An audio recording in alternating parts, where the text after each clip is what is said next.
વડનગરના શ્રાવણોત્સવમાં Chinese દીવા સ્વદેશીના સંદેશ વચ્ચે ઉઠ્યા સવાલ. વડનગરમાં યોજાઈ રહેલા શ્રાવણોત્સવને લઈને હાલ એક મુદ્દો ચર્ચામાં આવ્યો છે. શ્રાવણોત્સવના ધાર્મિક કાર્યક્રમમાં આરતી દરમિયાન ચાઇનીઝ બનાવટના દીવાનો ઉપયોગ થયો હોવાના આક્ષેપ સામે આવ્યા છે.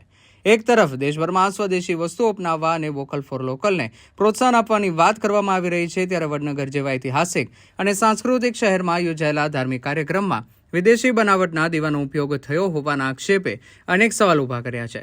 સ્થાનિકોનો સવાલ છે કે શ્રાવણ જેવા પવિત્ર માસમાં જ્યારે સ્થાનિક કારીગરો દ્વારા બનાવવામાં આવતા માટીના દીવા સરળતાથી ઉપલબ્ધ છે, ત્યારે ચાઇનીઝ બનાવટના દીવાનો ઉપયોગ કરવાની જરૂર શા માટે પડી? આરતી દરમિયાન ખેરાલુના ધારાસભ્ય સરદારભાઈ ચૌધરી, મહેસાણા મેયર સોનલબેન ઓઝા સહિત વડનગર અને આસપાસના ભાજપ સંગઠનના આગેવાનો તથા કાર્યકરો પણ ઉપસ્થિત રહ્યા હતા. જોકે અહીં સવાલ એ પણ છે કે જો ખરેખર ચાઇનીઝ બનાવટના દીવાનો ઉપયોગ થયો હતો તો તેની જવાબદારી કોની? શું કાર્યક્રમના આયોજન અને ખરીદી દરમિયાન સ્વદેશી વિકલ્પને પ્રાથમિકતા આપવામાં આવી હતી કે નહીં?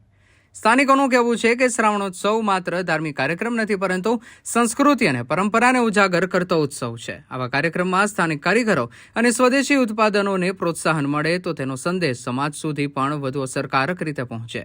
વડનગરના શ્રાવણોત્સવમાં સ્વદેશી સામે વિદેશી દીવાનો મુદ્દો હવે જવાબની રાહ.